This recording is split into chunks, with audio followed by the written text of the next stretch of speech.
আল্লাহ রাসূল সাল্লাল্লাহু আলাইহি সাল্লাম আব্দুল্লাহ ইবনে মাসউদ রাদিয়াল্লাহু তাআলা আনহু থেকে বর্ণিত, মুজাহিদ রাহমাতুল্লাহ আলাইহি তার স্ত্রীর জন্য একটা দাসী ক্রয় করতে বাজারে গেছে। দাসী, তার স্ত্রীর জন্য তখন দাসী ক্রয় বিক্রয়ের একটা প্রথা ছিল। কিন্তু দাসী ক্রয় করতে গিয়ে জীর্ণ শীর্ণ দাসী, ফতেপুর বাজার মনে করেন, এখানে দাসী ক্রয় বিক্রয় হয়, ধামইরহাট বাজার, দাসী ক্রয় বিক্রয় করা হয়। এখানে দাসী ক্রয় করতে গিয়ে তিনি কোনো দাসী, আজকে ভালো দাসী, একটু হুষ্টপুষ্ট, একটু শারীরিকভাবে ফিটনেস ভালো, এরকম কোনো মানুষকে পান নাই।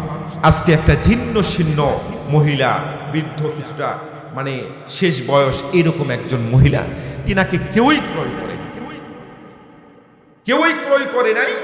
উনি ওটাকে ক্রয় করেছে, যে টাকায় ক্রয় করেছেন। ক্রয় করার পূর্ব মুহূর্তে এই দাসী ছোট্ট করে একটা শর্ত দিয়েছে। সুবহানাল্লাহ বলেন। ছোট্ট করে একটা শর্ত দিয়েছে যে, মুজাহিদ, আপনি তো আল্লাহর ওলি, আল্লাহর একজন বিশিষ্ট পছন্দের বান্দা, আমার ছোট্ট একটা আরজি আছে, ছোট্ট একটা শর্ত আছে। আমি যে বাড়িতেই কাজ করতে যাই না কেন, আমার শর্তটা হলো, আমাকে কোনো সময় রাতের বেলা আমার দ্বারাই কোনো কাজ করে নিতে পারবেন না। আমি রাতের বেলা শুধুমাত্র একজনের কাজ করি, যেটা অন্য কেউ পৃথিবীর কাউকে আমি বলিও না, কাউকে দেখাইও না। সুবহানাল্লাহ। মুসলমান ভাইরা আমার, মুজাহিদ রাহমাতুল্লাহ আলাইহি শর্তে রাজি হলেন। সারাদিন সুন্দরভাবে কাজকর্ম করেন, কোনো অসুবিধা নাই।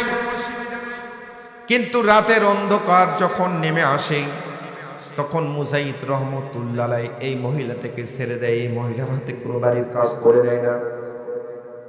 থাকার যে কুঠির ছোট্ট একটা ঘর, এই ছোট্ট ঘরের মধ্যে তিনি থাকেন। মুজাহিদ রাহমাতুল্লাহ আলাইহির বাড়িতে অনেক দিন যাবত কাজ করেন।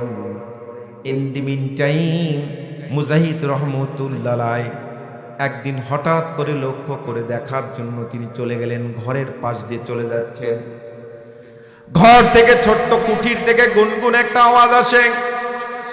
গুনগুন গুনগুন শব্দ একটা আসে, কান্নার আওয়াজ পাওয়া যায়।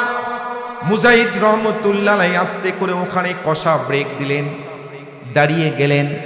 তিনি দাঁড়িয়ে কানটা খাড়া করে আস্তে করে দরজার সামনে গিয়ে আস্তে করে শোনার চেষ্টা করছেন, কে কান্নাকাটি করে, কার সঙ্গে কথা বলে।